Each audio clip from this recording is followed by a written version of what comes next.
గురూజీ నమస్తే. అమ్మా హరే కృష్ణ. అయితే మీరు ఆల్రెడీ ఒక క్లారిటీ ఇచ్చేశారు, నాతో డిబేట్ కి ఎవరు రావాలి అనే దాన్ని 16 ప్లస్ ఇప్పుడు 2 ఈ పాయింట్స్ కూడా యాడ్ చేసి క్లియర్ గా ఒక వీడియో 16 ఇది వరకు మీరు చేశారా? ఇప్పుడు 2 ఏంటంటే వాళ్ళు నమ్మిన దైవం అనుకునే దాని మీద విగ్రహంలో దేవుడు ఉండడు కాబట్టి దాన్ని బదులు కొట్టి దాని మీద 1, 2 ఉమ్ము వేసి వీడియో చేయాలి. అలాగే బైబిల్లో ఉన్న పరమ పవిత్ర వాక్యాలని వాళ్ళ ఇంట్లో ఆడవాళ్ళతో చదివించి అది పరిశుద్ధమే అశుద్ధం కాదని నిరూపించాలి, అంతే. ఇప్పుడు మీరు అడిగిన అర్హతలు ఉండకూడదు. అంటే మీరు ఇప్పుడు నాకు తెలియక అడుగుతున్నాను, ఒరే రెడ్డి ఇది ఐటెం రా 10,000, అసలు మేము ఇందులో ఏముందో చూడకూడదు, కొనేయాలి అంతే. ఇప్పుడు అంతే, నువ్వు అమ్మగానే మేము కొనేయాలి అంతే, అంతేనమ్మా. ఎంత అండి, పని చేద్దాం లేదో టెస్ట్ చేద్దాం ఏం లేదా, 10,000 ఇచ్చి కొనేయాలి అంతే, వెళ్తే వచ్చేయాలి. నేను అందుకే అంటున్నాను గురుగారు, వీటికి అసలు ఎవరు ఎక్కడ రెస్పాండ్ ఎలా అవుతారు? రాధా మనోహర్ దాస్ గారికే పురాణాలు తెలియవు, అందుకే మాతో డిబేట్ చేయాలంటే భయపడుతున్నారు ఆయన. కాదమ్మా, వాడు అర్హుడు అయిపోవను. ఓ పని చెప్పాను, అప్పటికి చెప్పాను, చచ్చిపోండి, కొత్త బాడీ వస్తుంది, కొత్త పేరు, కొత్త సిమ్తో ఫోన్ చేయండి అని చెప్పా. మిమ్మల్ని పుట్టించేది మేమేగా.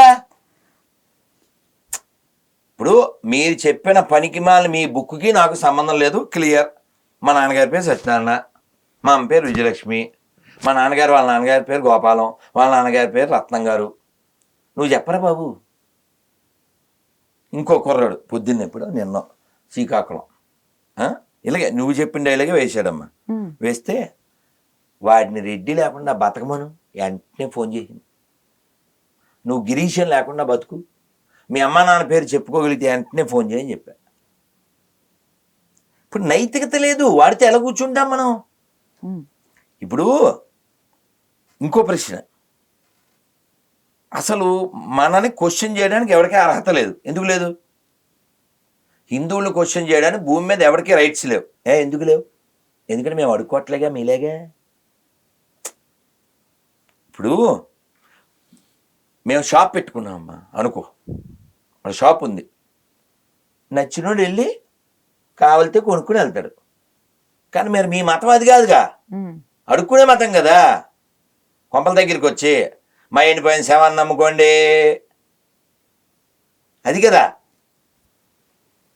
కొంపల దగ్గరికి వెళ్ళి అడుక్కునే మతం మీది, మాది కాదుగా. ఇప్పుడు ఈ వీడియో మొక్క చేసి పెడుతుంది మా చెల్లె. కామెంట్లు పెట్టేవాడు హిందువులు పుట్టినోడు పెట్టండి, నన్ను తిట్టేవాడు నెంబర్తో పెట్టండి. మీరు ఎలా పెట్టరు? నేను నెంబర్ ఇస్తే ఫోన్ చేయరు. అడేవాడు మీకు చెప్పాను ఇది వరకు. అర్జున్ జీసస్, ఈ 50-50 కలిసి చూడండి. పేరేంటి? అర్జున్. అర్జున్ అయితే పర్లేదు, జీసస్ అయినా పర్లేదు, రెండు కలిపి 50-50. ఇలా అన్నాను అనుకో, రాధా మనోహర్ నీ పేరు ఎలా ఉంది అంటాడు. నా పేరు నేను నమ్మిన బ్రహ్మాండ పురాణంలో ఉంది, నేను నమ్మిన రామాయణంలో ఉంది. రామాయణంలో సుందరకాండలో వస్తుంది, రామం సత్వ మనోహర అంటాడు. రాముణ్ణి కీర్తిస్తూ హనుమంతుడు చెప్తాడు. అలాగే విష్ణు సహస్రనామంలో వస్తుంది. వీడి పేరు ఎక్కడ వచ్చింది? అది కూడా ఇక్కడే వచ్చింది, ఎందుకంటే ఆడు మనకు పుట్టాడు కాబట్టి. కాబట్టి వీళ్ళ పుట్టుగా, వీళ్ళు దేవుడు అనుకుంటున్న వాడు పుట్టుగా డౌట్ఫుల్. కాబట్టి వాళ్ళు కరెక్ట్గా ఉంటే నేను మీకు చెప్పాను, నేను డిబేట్ ఎవరితో చేయాలి చెప్పు, నువ్వు చెప్పమ్మా. డిబేట్ క్రిస్టియన్స్తో చేయాలి. వీళ్ళు ఎవరు క్రిస్టియన్స్ కాదుగా, 50-50 కాదుగా. వీళ్ళకి ఒకటే మార్గం, వాళ్ళు కొత్త బాడీతో కొత్త పేరుతో రావాలి, ఇంకంతే మార్గం ఏం లేదు. నైతికత లేదు కదా. నైతికత ఉంటే నేను కూర్చుంటా. వాడు మాకు సంబంధించినవన్నీ వదిలేయాలి. మేము ఇచ్చిన బాడీ, మేము ఇచ్చిన పేరు అన్నీ వదిలేసి కొత్త దాంతో రమ్మను, కూర్చుంటా. ఈ పనికి మాలిన ఎడారి మతాలకి నాకు, నా దేశానికి, నా పూర్వీకులకి ఏ సంబంధం లేదు. ఆ క్యారెక్టర్లెస్ క్యారెక్టర్లకి ఒక మంచి అమ్మని చూపించలేరు. వాళ్ళు నాతో ఎలా కూర్చుంటారమ్మా? కానీ వాళ్ళ అమ్మ గురించి చెప్పమని చూద్దాం, వాళ్ళ అమ్మ గురించి చెప్పమని చూద్దాం. బైబిల్లో ఉన్న ఒక మంచి అమ్మ మా అమ్మ, అలా చూపించమని చూద్దాం. తిడితే పని అవ్వదు బాబు, మీకే చెప్తున్నా, తిడితే పని అవ్వదు. నన్ను ప్రేమతో మార్చండి, నేను కూడా రెడీగా ఉన్నాను. ఎంత ఓపెన్గా చెప్తుంటే తిట్టినా పర్లేదు, నేనేం ఫీల్ అవను. అది మీ యొక్క విజ్ఞత, మార్చేయండి నాన్న ప్లీజ్. డబ్బులు కూడా ఇస్తా అన్నాను కదా. చెప్పండి. ₹1,00,00,000 అన్నట్టున్నారు. 90 ప్లస్ 10. 10. వడ్డీ ఉండదు, సంవత్సరం పైనుంచిను.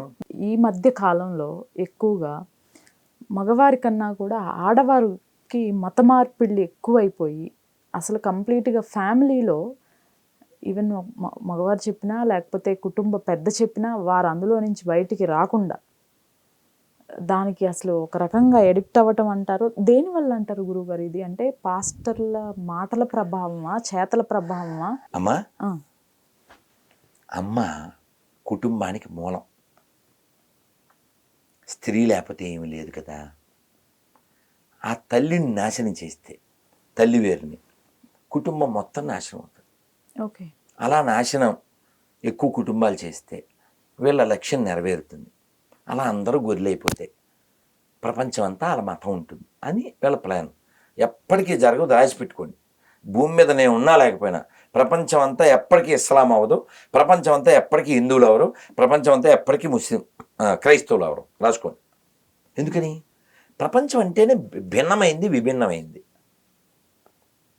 4 వేళ్ళు సమానంగా ఉండాలి, ఇంకో ఊసేస్తాను అంటే ఎలాగమ్మా? మీలోనే మీకు బోల్ తెగలు ఉన్నాయి కదా. ఒకటి చర్చికి ఒకడేళ్ళు, ఒకటి మసీదుకి ఒకడేళ్ళు. కాబట్టి ఇదంతా పైశాచికత్వం. తల్లుల్ని ఎందుకు మతం మారుస్తుందంటే తల్లి మారిపోతే కుటుంబాన్ని కంట్రోల్ చేసేస్తుంది. అలా బాధపడ్డ వ్యక్తులు ఎంతోమంది నాకు తెలుసు. లారీ డ్రైవర్ పాపం అస్సాంకి అక్కడికి వెళ్ళాడు. వచ్చేసరికి ఈవిడ గొర్రె అయిపోయింది. చాలా దూరం కదమ్మా విజయవాడ నుంచి అస్సాం అంటే. ఆ వీడియోస్ కూడా ఉండొచ్చు బహుశా. ఫోన్ చేశాడు, సార్ నేను లారీ డ్రైవర్ని, ఇలాగా అయిపోయింది, పిల్లలు ఉన్నారే, నువ్వు ఇలా గొర్రె మతంలో కలిసిపోతే ఎలాగే అంటే, నేను వెళ్తాను మామ అంటది. సరే ఓ పని చేయి, మీ అమ్మ నాన్న ఉన్నారా అని అడిగా ఈ డ్రైవర్ని. ఉన్నారు. వాళ్ళ అమ్మ నాన్న ఉన్నారా? ఉన్నారు. నువ్వు నేను చేయలేని వాళ్ళు చేయగలరు. ఒకేసారి పిలిచి కూర్చోబెట్టాను. ఆ పని చేశాడు. మళ్ళీ ఎప్పుడో అర్ధరాత్రి ఫోన్ చేశాడు 4-5 ఏళ్ల క్రితం. బాగా గుర్తు. బాబు ఏం చెప్పన్నా, నాకు వెంకటేశ్వరం ఎక్కడున్నాడు తేలదాం మీరే అని సంబరపడిపోయి వాళ్ళ మాట ఉంది. మళ్ళీ నువ్వు లేనప్పుడు ఈ ఆడమేళం వచ్చింది మామ, ఏదో చెప్తే అలా వెళ్ళిపోయాను అని చెప్పి ఇంకా దారుణం ఏంటంటే కొన్ని మాటలు మీతో చెప్పలేము. ఆటో డ్రైవర్ పైనేమో అదే ఏదో కాపరి అలాంటి పదాలు ఉన్నాయి. Okay okay. లోపల ఎక్కితే ధనలక్ష్మి, మాధవ ఇలా ఉన్నాయి. ఏట్రా బయట వేసు లోపల వాసు ఏమిటన్నా? ఏం చెప్పమంటారు అయ్యగారు, నాకు దుర్గమ్మ తల్లి అంటే చాలా ఇష్టం, శివయ్య అంటే చాలా ఇష్టం. ఈ ఆటో వేసుకొచ్చేస్తానా, ఇంటికాడ ఏం జరుగుతుంది నాకు ఏడు తెలుస్తుంది. మా శ్రీకాకుళం ఇక్కడ విజయవాడలో నడుపుతాను. నా బాగా గుర్తు కరెన్సీ నగర్ అని ఉంది విజయవాడలో. ఓకే. అక్కడి నుంచి సత్యనారాయణపురం వెళ్ళాలి. ఎప్పుడూ విషయం ఇది. అప్పటికి అసలు ఈ సోషల్ మీడియా అది మనకు తెలీదు. అలా మనం బయటకు వచ్చి ఆటో నడుపుతున్నాం. ఈ ఆడమేళం ఇంటికి వెళ్ళి దాన్ని తీసుకెళ్ళారు. అదేమో వాళ్ళతో జాయిన్ అయిపోయి బొట్టు తీసింది. ఏటి సంగతి అంటే ఇలా పేద్దనాను, పోన్లే ఏ దేవుడు అయితే ఏట్లే అనుకున్నాను. కొన్ని రోజుల తర్వాత నువ్వు కూడా రావాలని, నేను రాను అని చెప్పాను. పాస్టర్ పోయి చెప్పింది. పాస్టర్ చెప్పాడు అతనికి ఫుడ్ పెట్టి కానీ సంసారం చేయకని. ఇంకా కొన్ని అసలు మనం మాట్లాడలేము ఇవన్నీ. ఆ స్థితిలో నా కుటుంబాన్ని, నా పిల్లల్ని రక్షించుకోవడానికి నేను కూడా గొర్రె అయిపోయాను సార్. అలాంటి లో ప్రొఫైల్ మతాలు ఇవి. దేవుడు లేడు అనే వాళ్ళతో డిస్కస్ చేస్తే ఒక అందం, కానీ దేవుడు ఉన్నాడు అనే వాళ్ళని వ్యతిరేకించడం ఏమిటండి కదా. మనకు ఒక శ్లోకం ఉంది, శాస్త్రేతి కేచిత్ కచిచిత్ కుమార స్వామీతి మాతేతి పితేతి భక్త్యా యం ప్రార్థయంతే జగదీశితారం సయేవ ఏక ప్రభురద్వితీయ. స్వామి, నిన్ను శాస్త్రం కుమారాని, స్వామి అని, తండ్రి అని పిలుస్తుంది. ఎవరెన్ని విధములుగా పిలిచినా నీవు అద్వితీయుడైన పరమాత్మ ఒక్కడివే.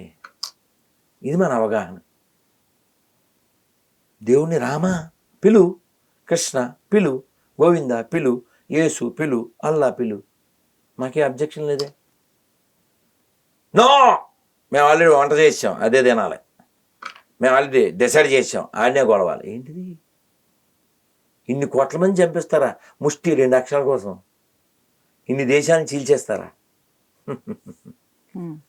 కాబట్టి ఈ మూర్ఖ మతాలు నశించుగాక, ఈ మూఢ మతాలు నశించుగాక, ఎడారి మతాలు నశించుగాక, ప్రపంచ శాంతి వర్ధిల్లుగాక.